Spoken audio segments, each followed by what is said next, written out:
is improving every year, but we still have a long way to go in understanding the disease. And every individual responds uniquely to the disease and its treatment. So in addition, ethnicity, lifestyle, environment have a significant role to play. We in India need to build our own data sets so that we can find our own set of protocols to treat our own people. And we must not completely be reliant on non-Indian research for our protocol. And data is really critical for this research, and we must find collaborative data platforms for research at the national level. And I'm really delighted to have this opportunity to bring in 4 amazing speakers to join us today and think a little bit about how data and research can go together in terms of addressing some of the diabetes-related problems. Before I get started and introduce the speakers, let me a little bit share with you how we plan to run the session today. So we have a total of 90 minutes. I know we lost about 8 to 10 minutes, but we will still try to end in time so that the next session can start on time. In the first 10 to 15 minutes, I want to introduce the speakers and invite them to share a little bit about their personal research agenda and how they look at some of these problems. We have some very eminent ones here. And just to make it easier, I'm going to introduce the speaker very briefly and let them answer it rather than introducing all 4 of you at the same time. So that's my plan today. And after I'm done with that, then we will go through basically a simple, why is this research important? What kind of research are we looking at? How do we go about doing it? And then finally conclude by what is now and what can be done in the future. We have an interesting panel mix here. We have 2 medical doctors, which would be Dr. Calcum Macrae and Dr. Sanjay Agarwal. And we have 2 engineers, computer science people, which would be Kash Patel and Dr. Ramesh Jain. So we have a very interesting panel. All of these people I have worked with before, and I'm really delighted to invite friends to these kinds of things. So it's always good to have you all here. So thank you first for being on this panel. And we have Calcum and Kash joining in from the East Coast of the US. So it's pretty late for them on the 5th of August. But Ramesh and I are both in California right now. So I'm going to start with Calcum and give a very brief introduction. So Calcum Macrae is the Vice Chair for Scientific Innovation at the Department of Medicine at Brigham and Women's Hospital, and Associate Professor of Medicine at Harvard Medical School, and an expert member of BWH's cardiovascular genetics program, which comprehensively evaluates, diagnoses, and manages care for inherited cardiac disorder patients. In addition, he is a leading investigator at the BWH Genomics Center, Associate Professor of Medicine at Harvard. He has received his medical degree from the University of Edinburgh College of Medicine. He completed 2 internal medicine residencies and is very well known in the research community as well. One important fact I want to mention here is that in October 2016, the American Heart Association, Verily Life Sciences, and AstraZeneca announced that Dr. Calcum Macrae as the leader of the One Brave initiative. He beat out hundreds of other applicants from around the world to receive a landmark award to provide support over a 5-year period for research projects focused on uncovering the cause of heart disease and including previously unrecognized signals. He's also the founder of Atman Health, and Atman is on a mission to help providers and patients carry out state-of-the-art personal care plans to manage chronic diseases. So, it's a real honor to have you, Calcum, here.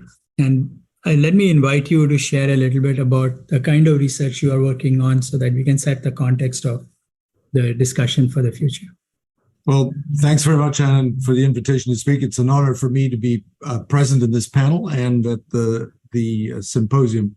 We've been working for the last 10 to 15 years on this interface between existing care, early discovery, and innovation. How do we get new insights into the clinic in a timeline that's consistent with every other industry? And so part of what we've been doing is working with technology companies like Apple and Google, and really trying to think about how we can accelerate that transition, use a combination of software and hardware to begin to bring together the data and the insights necessary to actually deliver what we know already works at scale, at low cost, so that everybody really can have the same standard of care wherever they are in the world. And so that's essentially what I've been working on for the last decade. And from the work we've been doing with persistent and subsequent work that we've done with Atman Health, that we've really been focused on that interface and trying to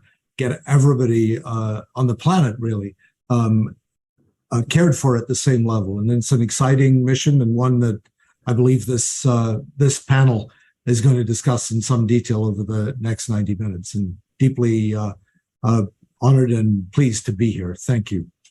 Thanks, Calum. And as Sanjay mentioned, we have a large number of people attending this conference. And as you are aware, India has a very large population that needs the kind of help that you provide. So I'm really hoping that this is not just an event, but also the start of a potential collaboration that we could take on for the future as well. So let me now invite my dear friend Ramesh Jain. Ramesh and I go a long way. We have known each other for more than 30 years. Ramesh is the Donald Bren Professor of Computer Science at the University of California in Irvine. Ramesh is a very well-known researcher in computer vision, databases, multimedia systems, and more recently, he has focused his energy on research in the areas of healthcare devices, data, and he is also the founder of UCI's Institute of Future Health. So Ramesh has a wide, diverse experience and strong computer science background. I'm going to invite Ramesh to share a bit about his research and what he's doing in the diabetes care-related programs to just get the context going. Ramesh? Thank you very much, Anand. My life has been all about data. I did my PhD in control theory. That time, digital control systems were coming, so I started dealing with digital data right from that time. Went to AI, computer vision, multimedia, and different types of things that Anand mentioned. About 10 years ago, a little more than 10 years ago, I jumped into health. And that was a very brave jump on my part, because as most of the audience knows, in India, if you go to engineering, you don't study biology. So I had no knowledge of health, no knowledge of biology, and I decided that I'm going to focus on health. So last decade has been possibly the most active decade for me in terms of learning. Both in terms of what the traditional things are, what direction things are going, and so on. And more I talk to my friends from the medical or health side, more I got excited about lots of things that the data can do in all these things. And one thing led to other, and I realized that there are some very important lessons. Number one, I learned that data is the lifeblood of health. Data is everywhere. In fact, data is the most common element that can change health. So that started encouraging me to look more and more into this. And it became clear that longitudinal data in the form of streams coming from multimedia, from many different sources, is going to play extremely important role in understanding what is going on in the health area. The second thing that I learned, and which was mentioned by both Dr. Macrae and Anand also, that every person is unique. And that's why all this, our traditional model that are mostly based on population are not valid at individual level. They need significant modifications. We need to understand each person very significantly. And as we all know, if we want to build a model in every branch of science or engineering, we have to collect data about input-output behavior. And this data, more data we have, better the models are. The next important thing that I learned is that because of resource limitations and because of our knowledge limitations, medicine has become completely episodic medicine. That means when we are sick, then only we go to doctors. And that time, medicine works in the repair mode more than anything else. The goal is to repair what is wrong there. And that's why you hear all the time that it deals with symptoms, not with the causes. Now, if we want to deal with that, then we have to consider it health to be a journey rather than episodes. And if we start considering it a journey, then it becomes very interesting. And I got fascinated by thinking about navigation systems. All of us, we use navigation system to go from point A to point B. And the beauty of navigation system is all the knowledge and all the processing that's going on is completely hidden from the user. It is just keeps on telling you, go turn left, turn right in 100 meters. This is what you will have to do, and so on.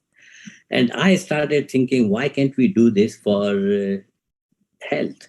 Particularly because when we start thinking about this kind of model, uh, much of the knowledge is going to be really in clouds, and much of the information that we require to guide a person is coming from their mobile phone and wearable devices and all other kind of places.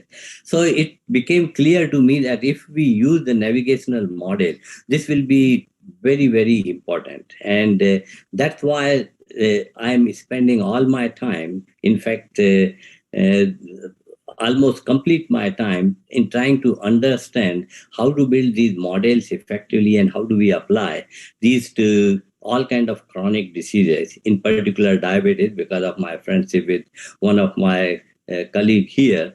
And so that's what we have been doing. One last thing that I want to mention is healthcare uses very different models in different countries. It is very difficult to change healthcare models in countries like United States because it has very strong legacy. It is entrance, business interest, and lots of other factors that make it very difficult to change anything. But we all saw that things like mobile phone brought in a major revolution. Things like internet brought in a major revolution. I think now the major revolution is going to come in the area of health, and it's going to start in countries like India. And from there, it will come back to United States rather than we copying in India, copying United States. So we have a great opportunity where we can start introducing new models that can be adopted all over the world.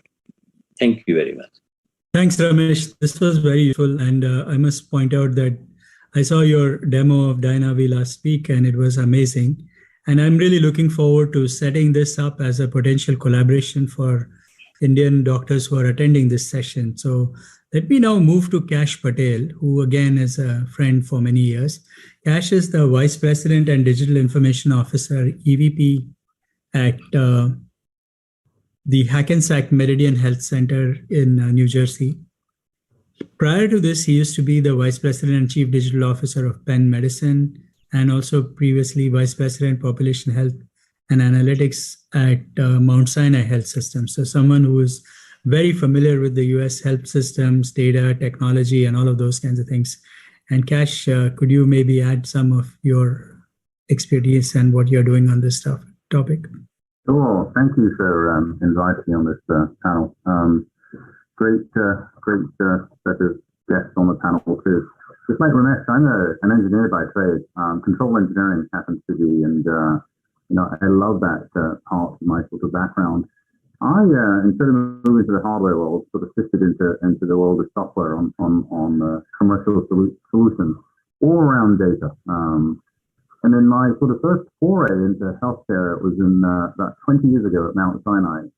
I walked in the door, and this is sort of relevant to sort of what we're talking about in data, is I was thinking that it can't be this complicated. It's simple. It's like a hotel. You check in, you have patients, their procedures, you order stuff, and you're done, right? And so from a data complexity perspective, I thought I was going to be there for like a month and building their analytics environment, et cetera, et cetera. I ended up being there for about 15 years and built the data analytics environment at Mount Sinai, which is now over $2 billion of grants have been attributed to it. What I've learned from that journey is data is really complicated in healthcare. As soon as a human person touches the data, stuff just changes.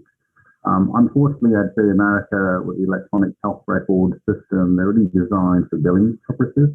They're not designed to sort of clean data collection. And we'll talk about this in a second today about some of the things that we can do. Lot of support around analytics and data and research. And then my stint at Penn was similar. I ran the School of Medicine at Penn Medicine, which is another prestigious university here in the States. Did a lot of work around genomics and integrating genomics with the phenotypes, helped with the ILEC project over there, which is related to diabetes care, right? The ILEC transplant, which is now FDA approved, and some patients are just beginning to be seen at Penn when I was there. So, and part of my journey at Hackensack, now that I sort of run all of IT at New Jersey's largest health system, I now get an opportunity to take lessons learned, and now I have the budget and the control and the people, right? And so now I have sort of the depth of what I'm looking for. Is we are embarking on a vision to build a federated sort of model around data. We're the first health system nationally to standardize on Google, which means that we're on Google everything, right? We're on Chromebooks, we run our electronic health record systems on Chromebooks, right? When all our data is sitting on Google, we have really tight relationships. And the intent here, and I'm really happy for this discussion, is to start to build relationships with the community in India, especially to build an alliance to create a federated model to start to share data. So we're doing the engineering, we're doing the de-identification, we're thinking about the protection of data, we're thinking about who owns the rights to the data, and then how do you share it in sort of safe manners or in sort of data enclaves with tokenization and some other technologies. So more to come about how we're doing, but I'm really keen to sort of learn from the discussion as well. Great, Kash. We're going to come back to some of the topics you mentioned, and you have set it up very nicely for what we need to do together on this topic. Let me now invite our fellow panelist and moderator, and also a local organizer of this event, Dr. Sanjay Agarwal, who is also, of course, he's a medical doctor, MD, FACE, FACP. He's also the fellow of American College of Endocrinology, director of the Hagley Clinic, diabetes care, head of medicine at Ruby Hall. He's also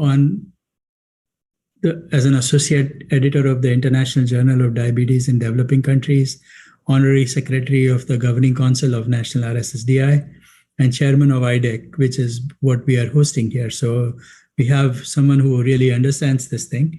And I'm going to get Sanjay to play multiple roles here. One is, of course, he's going to represent the community of audience who is attending this conference, but also I'm going to try to push him into suggesting how can we work together to make these kinds of things happen, Sanjay.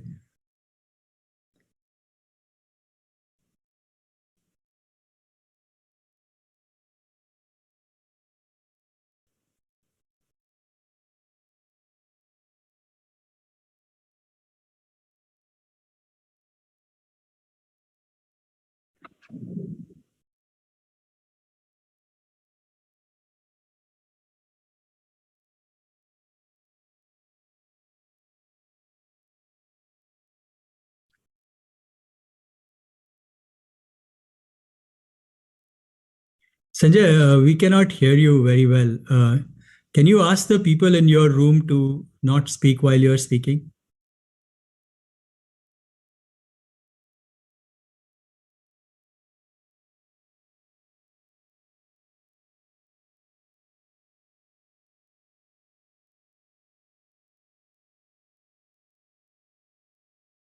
See, there is somebody else speaking also on that line, perhaps. I think he has two microphones and it's echoing in the same microphone. Yeah, see, Sanjay, I think there may be two microphones. There is somebody else who has a parallel microphone where they are trying to debug the system. So that's probably what's causing this problem. But anyway, we'll come back to you, Sanjay. I'm going to mute you. If you can go mute for a moment, we'll come back to you, Sanjay. We'll fix that problem from that side. All right. Hopefully people on YouTube can hear us very well. So let's keep moving.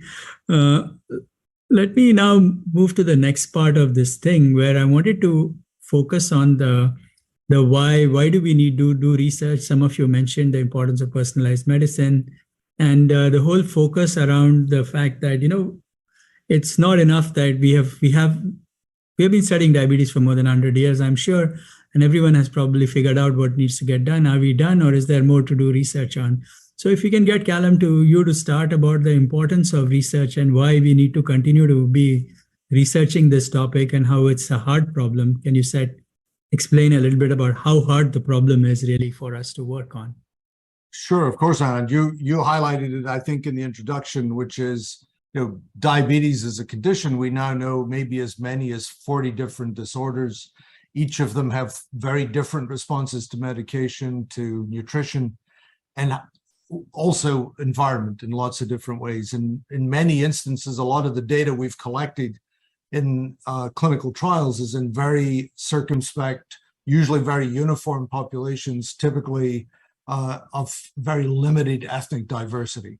And we haven't really thought about how we optimize care locally, optimize for individual ethnicities, individual environments, individual diets.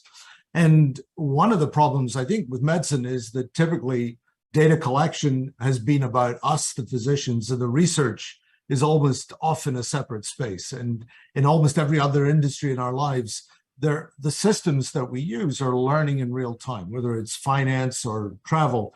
The systems are actually actively learning. And I think Ramesh mentioned this in his comments in the introduction, that a lot of the data we collect, and Kash emphasized that a lot of the data we collect are really not necessarily relevant to the individual. They're about the system and not about the problem that the individual subject has. And so one of the things I think we really need to think about is, how do we collect data that are computable at source? How do we make sure that the data we're collecting are part of the care delivery, so we understand how patients are responding to care? And how do we close the loop so that the systems that we're building are learning in real time? And we find this, for example, we built a platform in Appen Health to deliver diabetes, lipid, and hypertension care. We find that in even just slightly non-traditional populations, as many as 30% of the subjects had no response at all to the first 5 or 6 levels of guideline-directed therapy. You needed to be in the 7th or 8th tier therapy. And the system was able to learn that in 4 to 6 weeks, which essentially the medical community had not seemed to be able to learn over the previous 10 to 15 years. We need to build platforms that deliver care and learn at the same time. And I think, as you pointed out, the heterogeneity of individual patient responses is really what demands this. Our ability to drive the best treatment, even the things that we know work differently at individual patient level. How do we build systems that deliver that at the scale necessary to essentially allow everybody to be able to get the best care for them at the right time in the right place? And I think that's really the core problem here, is how do we build research that operates not just for the tiny number of subjects that get into a clinical trial, but for the whole population. I think the last thing I'll say is, I think COVID has really taught us this. 900 million to 1 billion people have been infected with this disease. Maybe as many as 6 million people have died. And all of the quantitative information about the disease has come from 10,000 patients, 5,000 in the UK, 5,000 in Israel. Everybody else, their information was thrown away. And that's basically the core problem, that the data we collect in medicine, we don't actually use. And if we find a way to research in real time, in the real world, using the real data from our own patients, we'd be able to transform medicine in the way that other industries have been transformed in the last 10 to 15 years. That's fantastic setup, Calcum. One question I want to ask before we move to Sanjay, and that is, when you say that every individual behaves differently, how serious is that difference? Meaning, and I wanted to add a comment I saw from Dianavi, from Ramesh the other day, where he said that even one individual every month or every few days may behave differently in some sense. So the individualization of this data person, the need for personalized stuff, can you comment a bit on that as well? Very much so. So even if you just take simple metrics like the time from a meal at which your glucose gets elevated, there are at least 6 different dominant patterns identified worldwide. And there are probably many more, but if you just look at that one variable, when your sugar goes up after a meal, and so that immediately changes the timeline of medications, the types of medications, the way those medications are deployed. But as you point out, even the individual meals themselves can actually end up having different responses in different people. And we just haven't built platforms that allow us to refine what we're doing at the right level of resolution. So as Ramesh said, medicine is episodic. Many diabetic patients are seeing their physician once every 3 to 6 months. They're not getting meal by meal input. We need to build platforms that allow us to be able to inform the individual and how to control themselves, to empower them to manage their own lives in conjunction with their physicians, so that we get the best possible outcomes. But it's a real problem. So it's hugely important, for example, even in terms of the use of oral hypoglycemic agents, the use of insulin. How do you time insulin? When do you time it? Those are all determined by just simply that one function. And that's one of many different aspects of diabetic care. Thanks, Calum, for setting this up. Now I'm going to try Sanjay one more time. Sanjay, you sort of represent the doctor community in India, and we have all these kinds of things. You are all so busy that, it's very hard for patients. Watching every meal and responding is probably impossible from the doctor's point of view. What do you think is happening, and what is your comment on this particular problem? How hard is this problem we are trying to solve? We can't hear you, Sanjay.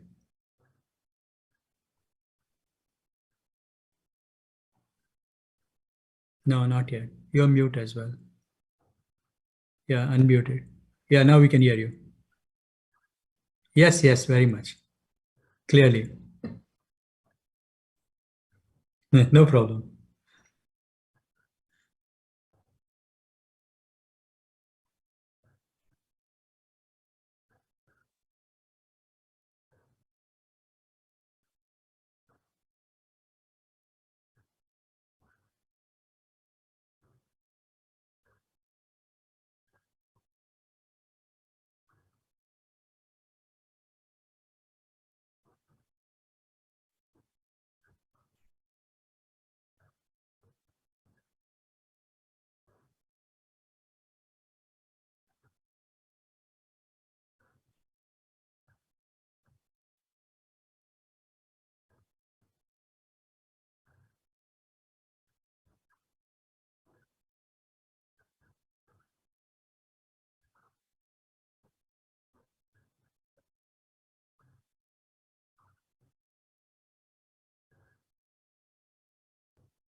Hey, wonderful. I think Calum already shared a little bit about the complexity of the problem. You have broadened that problem by not only saying it's complex on an individual level, the scale is also an issue, meaning there are just a lot of people to be dealt with. And you also talked about the complexity of data, saying that we have all these data sets which need to be longitudinal, individuals need to manage it. So you have made this problem so complex, maybe we can never solve it. But that's why we have a visionary here in our group, and that is Ramesh. So I'm going to just move to Ramesh and then to Kash, saying, I know we'll get there eventually, but can you a little bit paint the future or the art of the possible in some form to say that with these kinds of problems that the doctors are asking, do you technologists have a way to solve this problem? And what would that be? So let me ask Ramesh to go first and then Kash to talk about that, and then we'll try to bring it all together after we have heard from both of you. Thank you, Anand. The short answer is yes. You heard both from Calcum and Sanjay the complexity of the problem. You heard the data and how the data is collected, how the data is remains unused. Let me add one more dimension to that. One of the most important things that we forget is that we are all a system, and every system works well when we work in closed loop form. We all know that our body has the most important function is homeostasis. When homeostasis is not working properly, then only you run into all kind of these chronic problems, and you try to augment homeostasis either using medicine or using some other things. Now, can we, and we have seen in diabetes that for type 1, now we have continuous glucose monitoring combined with the pump. Effectively, what we did is that this problem that was affecting so many people and making their life and their parents' life miserable, we have put a simple closed loop system there to augment the homeostasis, and that it's changing their lives completely. The question is, can we do that to everybody who comes close to this kind of situation? Can we build a control loop system? That means a closed loop system. What that means is that we are collecting the data. We all are using wearable devices. Continuous glucose monitoring is increasingly becoming more important, and possibly Calcum will know this more, that possibly in 5 to 10 years, it will be affordable for normal usage also. So for given this kind of situation that we are getting in, it is very easy to collect the data continuously and implement a closed loop. The closed loop can be implemented only when we also analyze the behavior of people who are using this system, because it is the most difficult part in medicine or in any other field is behavior change. It is very easy to say, stop eating this thing and start eating this thing, or take medicine this time, or do exercise this time.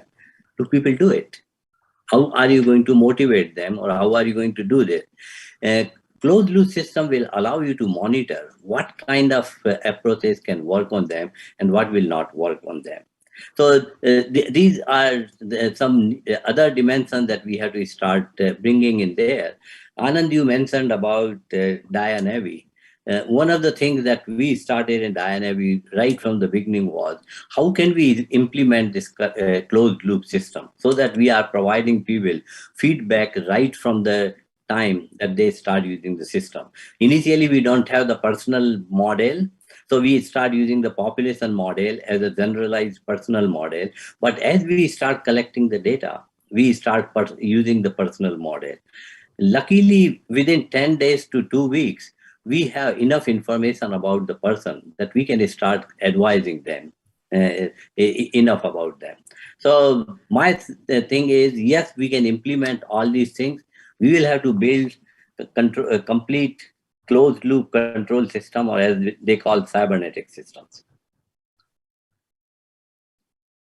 Perfect, Ramesh. Thanks for setting this up. So you, again, this is very interesting. Calcum, focus on the individual and the personal. You kept that thing. Sanjay did the job of scaling it out. Kash, you run like a huge healthcare system, every individual's data, you want to bring it together. Can you talk a little bit about doing this at scale and your big data and all the other stuff that you work on to make this possible at scale? And what do you think is possible? Let's say if you were to just do some crystal balling 10 years from now to 5 years from now. Well, the sad thing is, right, the technology to, Doctor, you talked about the data not being sharing, the pre and post, and you only have an instance of that patient visit sort of data. You don't have this sort of historical sort of trends, right? Let me just start with the technology to do all of this exists today, right? The technology to collect the data, the technology to understand the history, technology to understand the past, to engage the patient, the glucose monitoring. I mean, there's conversations on diabetes, vaccines, and transplants, the pancreas, et cetera, et cetera. But I do think fundamentally, if I was king for a day, as one of my mentors has sort of used that phrase and I caught on to it, if I was king for a day, I would try and, it's something that's happening in the US, right? We all got EMRs and everybody got their data electronically. Nobody wanted to share. And the federal government here is forcing now institutions and health systems to share the data, right, at a national level. It's happening. It hasn't happened just yet, but it's beginning to happen. I do think this is where the opportunity in India lies, right? Is if we can get from an institutional mandate perspective to share the data and make it be identified. I get it, everybody doesn't want it, and there's privacy concerns, there's the IT concerns, right? But the technology to share that data into a standard model exists today. These models have been developed for quite some time. They're pretty stable. They're understood. The world of research understands this, right? And so every single hospital, institution in the city, in the communities, if they were collecting all of this diabetic data, India actually has a pretty decent national identity system. If we can connect that patient's medical record to that identity system in a form where it's by a trusted broker, that's where the legislation pressure sort of has to exist, because the technology exists for sure. And I do believe if we can begin to do that, then we can start to really jump on what Ramesh is talking about this sort of closed loop system sort of idea, that we would truly have an ability to track that patient, have an ability to create engaging sort of models for behavior change, right, to get that sort of feedback over time. So I think that's where the pressure has to be. If the legislation was there, you can come and knock on my door and I can sit down with a bunch of engineers and sort of do the same. But the technology exists to put all of this stuff together. What I'm doing here at Hackensack is trying to build that in a way that we can then sort of replicate it from one institution to another. And then 5 years from now, if that exists, the trust is there, it's de-identified, would start to naturally form a pretty cohesive, large set of data. I think the magical answer in all of this is to ensure the data. The other part in healthcare, the data is not of high quality. And so we would have to think about increasing the quality by using standard models, standard ontologies, trying to clean up the data, et cetera, et cetera. But there's sort of mechanical problems. But I think the legislation push to centralize the data would be key. That's sort of my takeaway from this.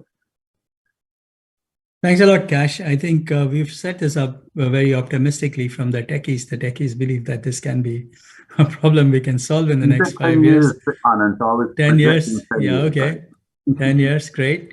So it's good to hear that. I think it's good to know that there is hope for us, at least in the US side of things. I'm going to push it back to Sanjay and say that, Sanjay, you're in India right now where people have lots of doctors all over the place. Patient to doctor ratios are such that all the busy doctors treat hundreds of patients on an hour and all kinds of stuff. People are not collecting data on their own. Cost of all these things can be high. Quality of data is poor. Do you think we have any hope? How can we get started? And I want to start by this Chinese proverb that people talk a lot about that say that the best time to plant a tree was 20 years back. Yes, we should have done this 20 years back. But if that's not done, the next best time is now. So Sanjay, can you comment a little bit on the community that is attending this conference? How willing and how motivated are we to collect data across the groups? And if you think that can be done, then potentially what Ramesh is saying and what Kash is saying, possibly we have a way out. And some of the problems that you and Calcum have set up might have actually a solution here.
larger sense. That's one.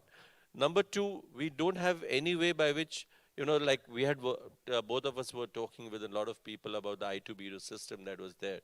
We don't have at the moment any system by which data can be shared on one platform with each other so that I can lend in a proper manner the data so that somebody all puts in the data and becomes a more, complete compilation of data for making some analysis out of it.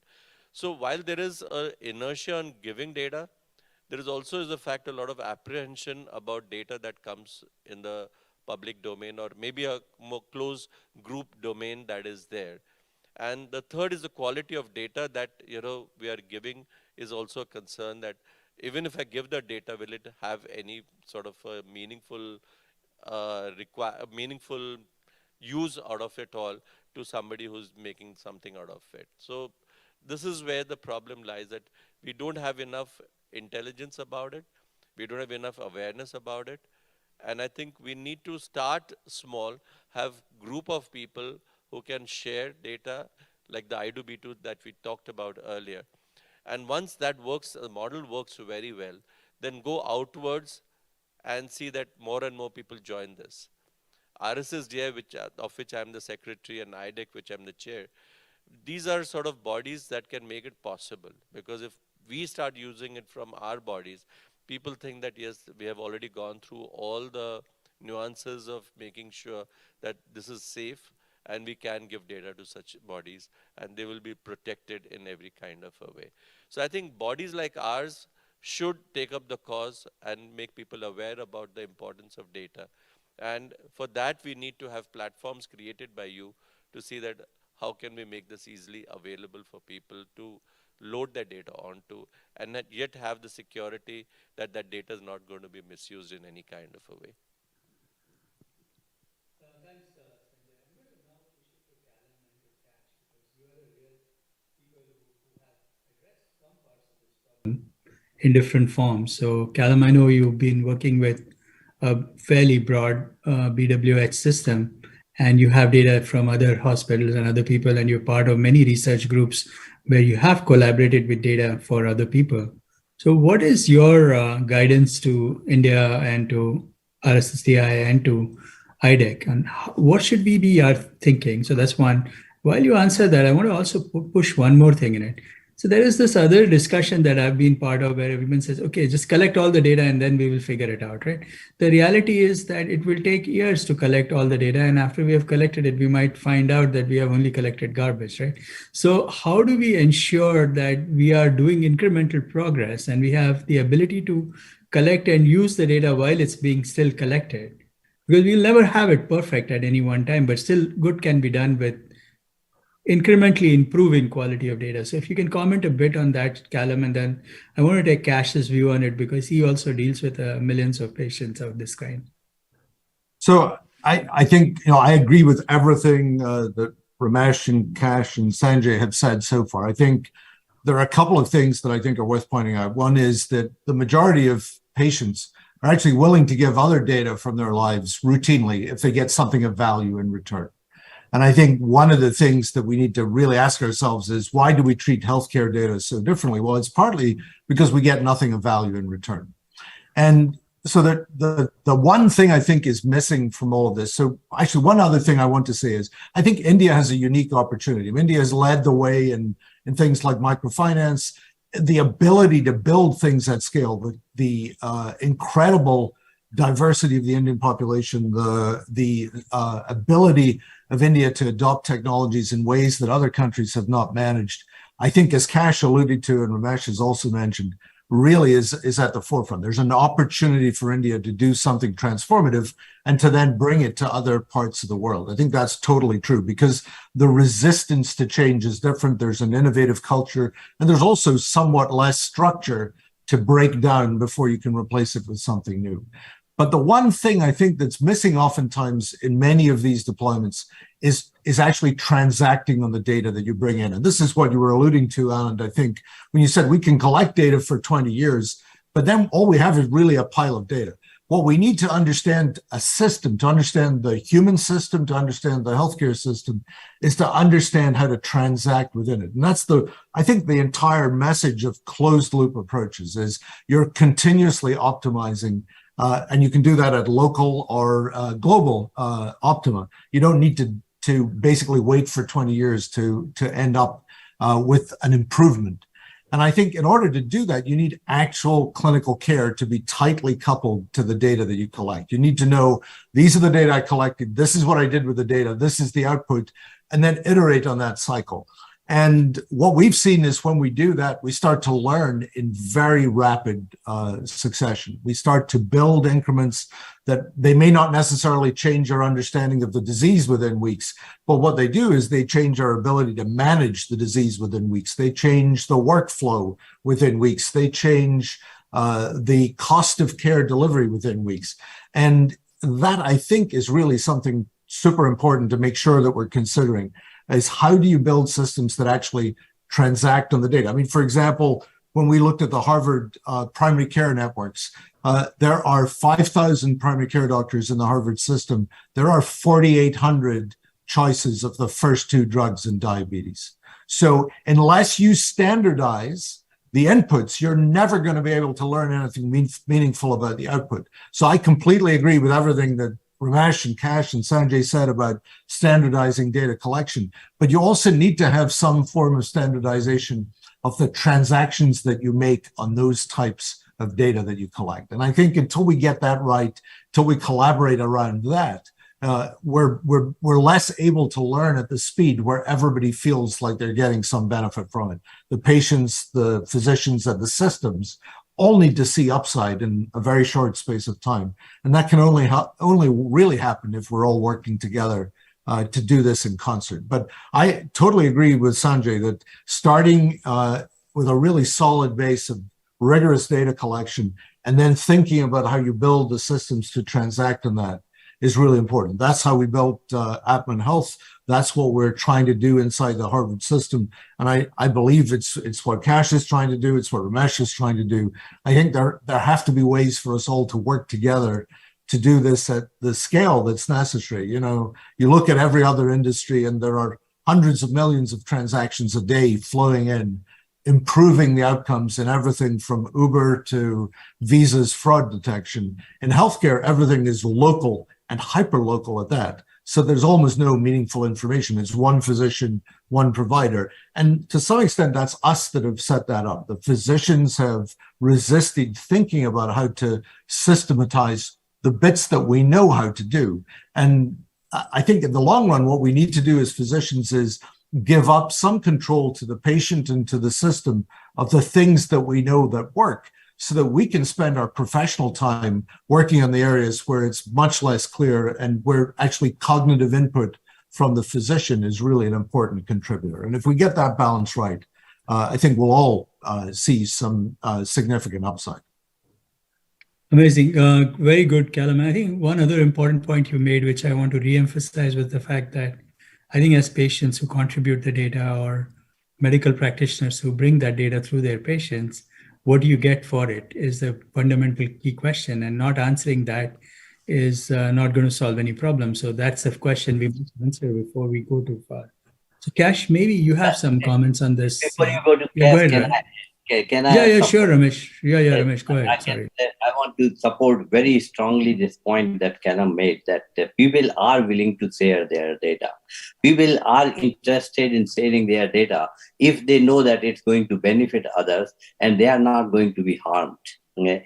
The whole idea of privacy is an artificial problem for most people. If we can manage privacy in a way that we can deal with it without harming people, I think more and more people will be willing to share that. And I'm sure Kash will tell you that we haven't done much work in that area, but that is something that can be solved. Thanks.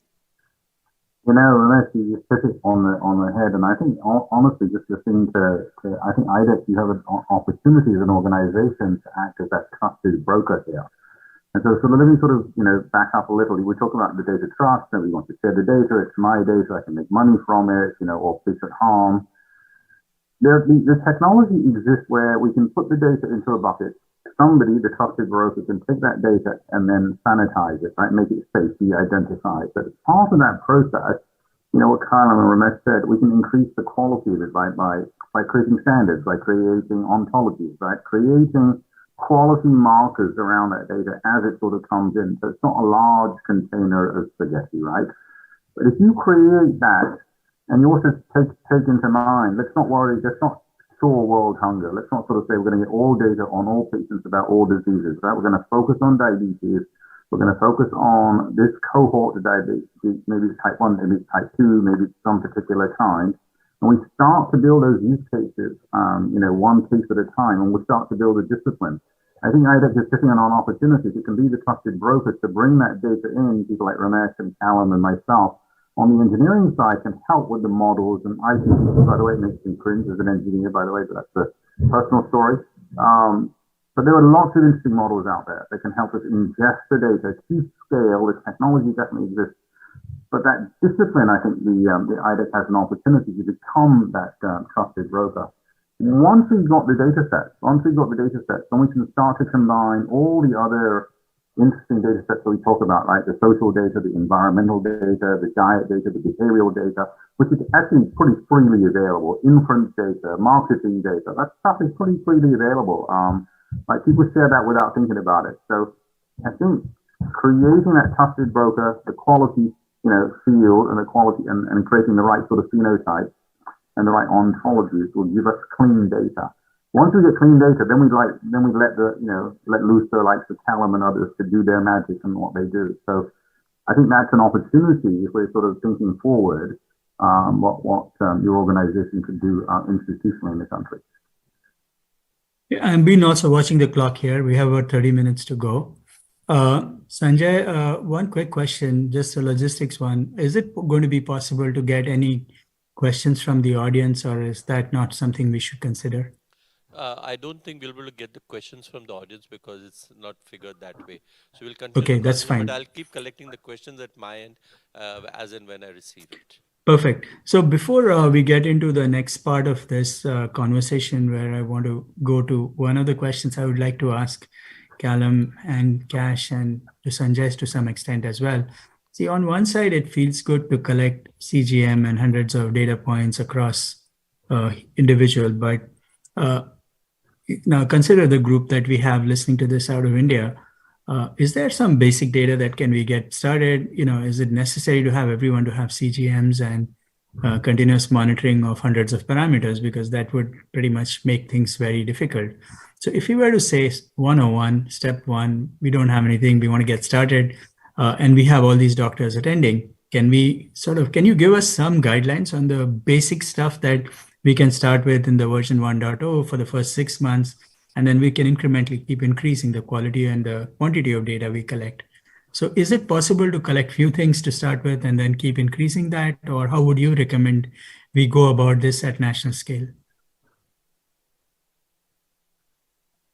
Yeah, I mean, I can take that to start with. I think one of the things in medicine we have done for many decades, maybe even centuries, is imagine that the information that we collect is somehow special. And I think one of the things that we're beginning to recognize is a lot of the information that people collect on themselves in their daily lives is actually quite important. So simple things like the time you get up, the time you go to bed, how much walking you do, your weight on a more regular basis, what you eat. Those types of things can, if they're able to be collected in a systematic way, be very helpful. I think, for example, we found when we were looking at a heart failure study that the best predictor of readmission was none of the variables that we thought were important as cardiologists. It was actually telephone chatter. It was whether people were calling their relatives more or less, because that was actually a better index of how they felt than any other metric. So if you knew roughly what their telephone call frequency was, or the duration of their calls beforehand, that was a better predictor than even measuring the pressures in their heart in real time with a sensor. And I think we're going to find lots of other examples like that. I think medicine is highly underdetermined.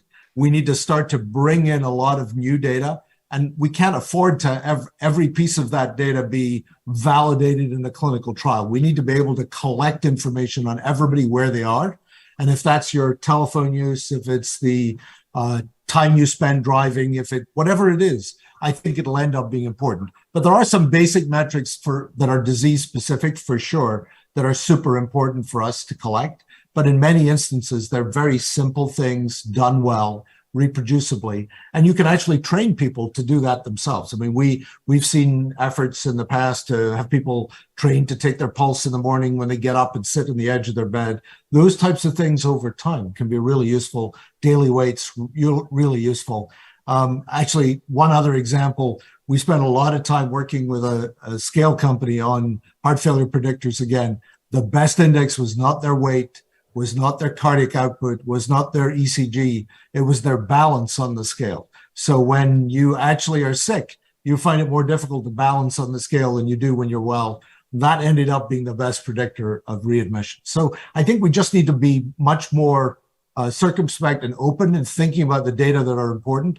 And so a lot of the existing data that people are collecting on their phones, any other devices they have, they don't have to be medical devices, anything in their own lives can actually end up being really important. And then the one other thing I would add is I think building communities that look after each other is super important, and finding ways to have communities measure each other is also super critical in this, whether it's people recognizing their relatives or their family or other community members being sick. That type of surveillance is actually something that already takes place in other settings. We need to think about how we collect that information for healthcare as well. Anand, can I come in for a minute? Yes, I'm going to come to you, Sanjay, in a minute. I was going to ask a question to Calcum for a minute. So go ahead. Yeah, I just want to ask you that, the problem that we have is the healthcare professionals work in one silo and the technologists work in another silo. And both of them have hardly any interaction with each other. And how is it possible to bring both these together to see that, at the end of the day, both need each other if something has to be made meaningful out of it? How did you make a successful model to see that the healthcare professional as well as the technologists, came together and, made something out of what you did in your Harvard system? Well, I think Kash mentioned it very directly. It's having an honest broker, and I think IDEC has the opportunity to do this. There are multiple opportunities, I think, in the Indian community to think about how to configure it. But it's having an honest broker where literally you're just creating a sandbox where the technologists and the physicians, and I think importantly, the patients, all work together to work out how to build a system that works for everybody. And that's essentially what we did. We built a very open area, an innovation center that Anand has seen, where we literally allowed technologists and clinicians and patients to work cheek by jowl so that they could actually build things that were different. And one of the things we tried to do was also, I think one of the things that we've seen is physicians tend to build for physicians, technologists build for technologists. We all want to be building for patients. That's what we have to try and do. And breaking down some of those barriers will be the single most important thing. Sanjay, I want to add one thing here, and then I want you to share a little bit about the grand experiments that you have done about getting 1 million people to give their data and all of that. But one of the things I wanted to mention here is that Sanjay and I've been on a mission right now on the focus predominantly to say that I'm trying to build 4 communities together and trying to bring them together. One is the medical community that Sanjay is part of, which is through the RSSDI. I have a pretty good network amongst the IIT data communities across the country, which is the techies of the world. And Sanjay is aware of that. We've had several meetings where we have gotten some of the people who are doing work in these IITs to think about problems at scale from the RSSDI point of view. The third group we have been interacting with is the government in India, because they actually are responsible for grants and various other things. And considering this magnitude of the problem, getting them to be playing a role has been very critical. And I've been also trying to do my bit to collect philanthropists to come together who are open to saying, can we solve these large problems together? So I think we, at least from my side, I've been for the last 1.5 to 2 years working on this community building, both on the diabetes side and on cancer side, to try to bring these 4 communities together and see how can we bring everyone together. And this is part of the discussion we are going to have with Sanjay and the rest of the team as well. But before we go further, and I'd like Kash and Ramesh to chip in here, and this sort of maybe the last theme that we focus on. And I wanted Sanjay to share a little bit about the grand million people challenges that he has done. After, let me get Kash and Ramesh to say something. And Sanjay, I would like you to sort of finish off by the grand experiments that you have done about getting data from millions of people and see how we can take that forward. And then finally, I want to conclude with, okay, so what's next? How can we work together and how can we get things to happen? And I'm watching the clock as well. So I want to promise everyone will finish at 9. We can exceed 10 minutes to cover up the time. No. Let's not. No, Sanjay, everyone has other things going on. So we should finish on time. No problem. So Kash and Ramesh, can you chip in if you have anything to say on this topic? So you're on mute, Ramesh. I'll just quickly start. So on the sort of what can we do tomorrow, I think just echoing what Calum was saying, is it might be easier and simpler to start to capture patient-reported data.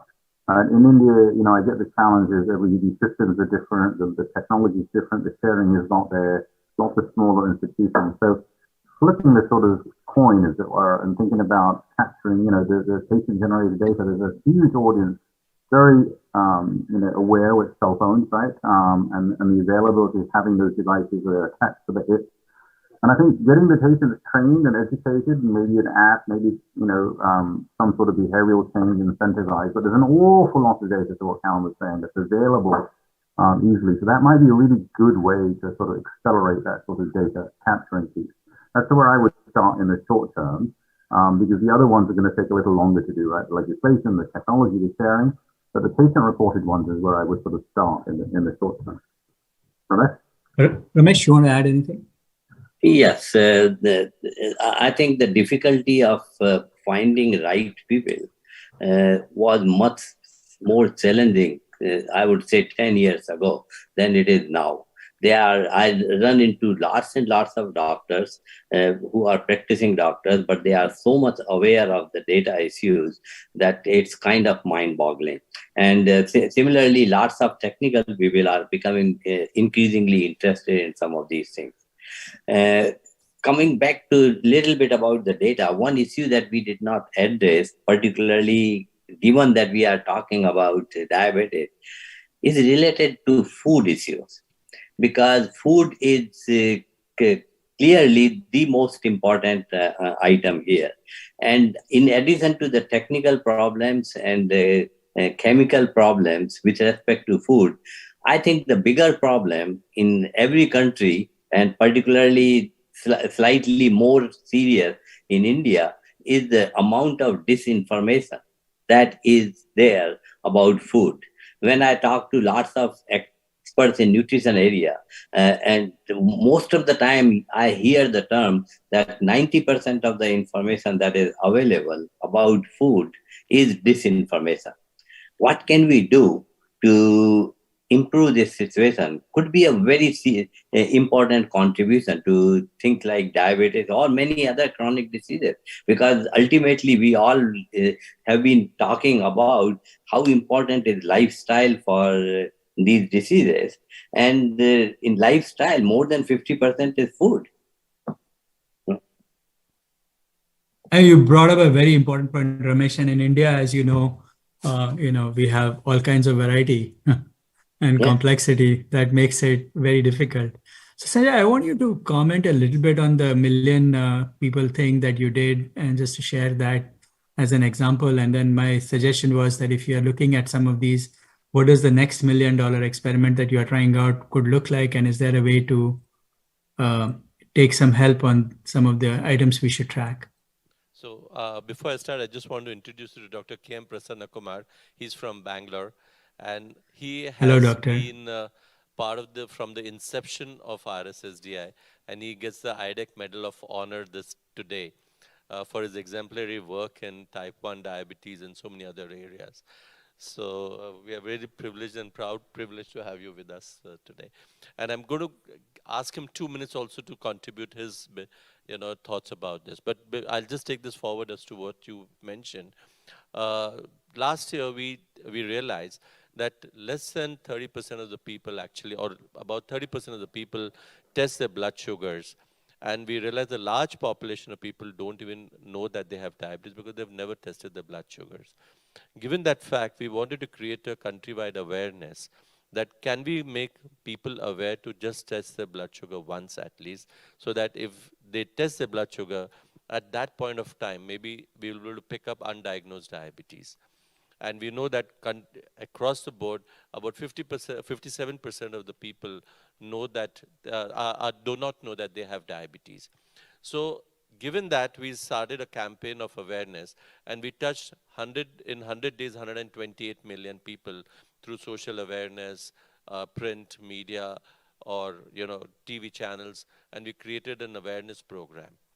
Not only that, in one single day, with the help of Rotary Foundation and other NGOs, we tested blood glucose of 1 million people in a single day.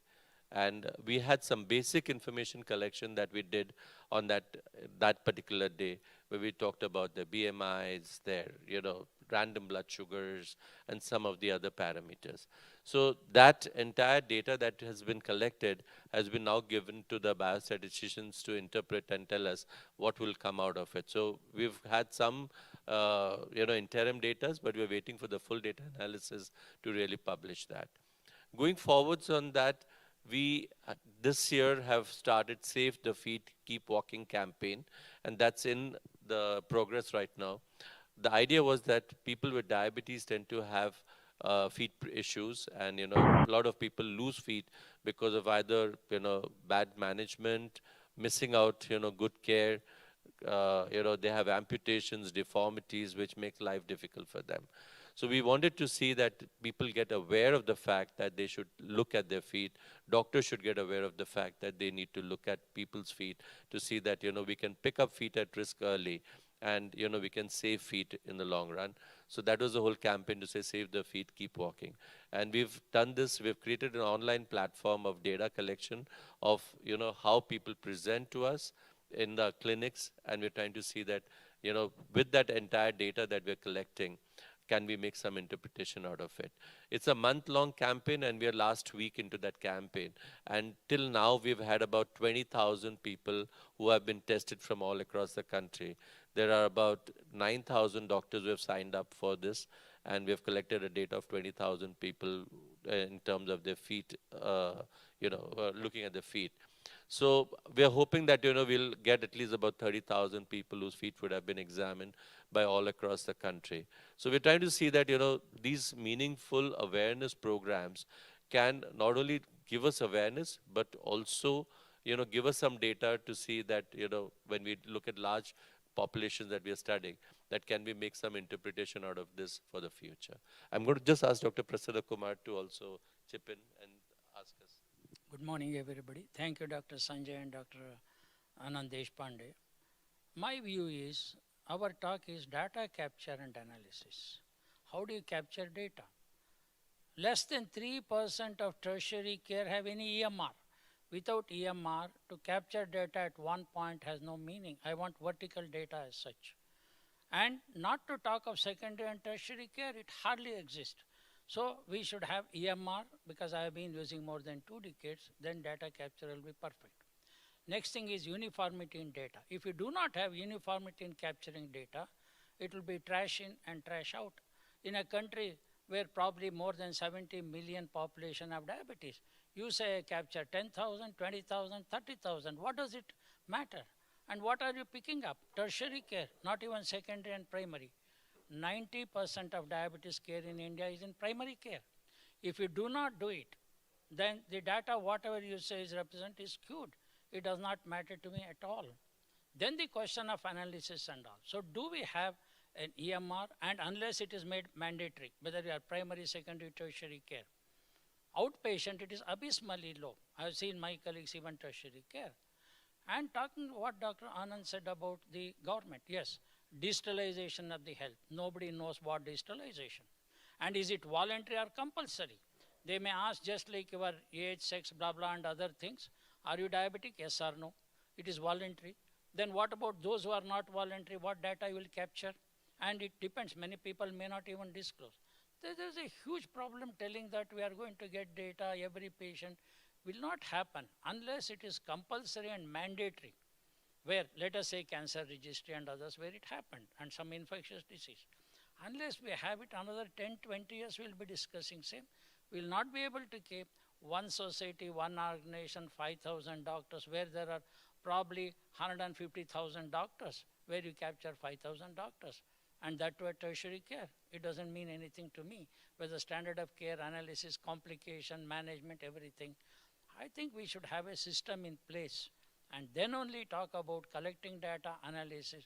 Otherwise, it's small islands of excellence, and here and there, you are not representing the country. This is what I feel problem last 2 to 3 decades. Thank you for attention. Any of you want to make any final comments, Calcum, Ramesh, and Kash? And then I'd like to summarize and then put it to next steps and then hand it to Sanjay for closing. I'd just like to say that, I think all the problems we've discussed tonight are global, and I think India has a unique role and possibility to help solve many of these for the global community, and excited to be part of this discussion and look forward to collaborating in any way that I can with the community in India and more broadly to help solve some of these issues. Thank you very much for the invitation to participate. It's an honor and a pleasure. Kash, and then we can get to Ramesh. In order for something big to happen, these are really major problems, right? If less than 3% of primary care has no electronic system, how can we capture data, right? We talked about the variety. So what I'm saying is something major and something disruptive has to happen, and typically disruption of this scale has to happen from a legislation perspective. So some regulatory body has to come in, incentivize, change, enforce, support, encourage, invest in a fundamental change. So that's sort of what I'm hearing, and I think we need to find a way of making that happen. Thanks, Kash. Ramesh? At the beginning of this century, we saw a very interesting thing happen.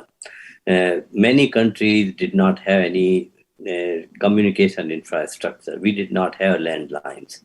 And then came the mobile phones. And all of a sudden, we saw that many countries who did not have any communication infrastructure, they empowered all the people in their countries with communication abilities. Not only that, but many of them started becoming leader in applications on these mobile phones.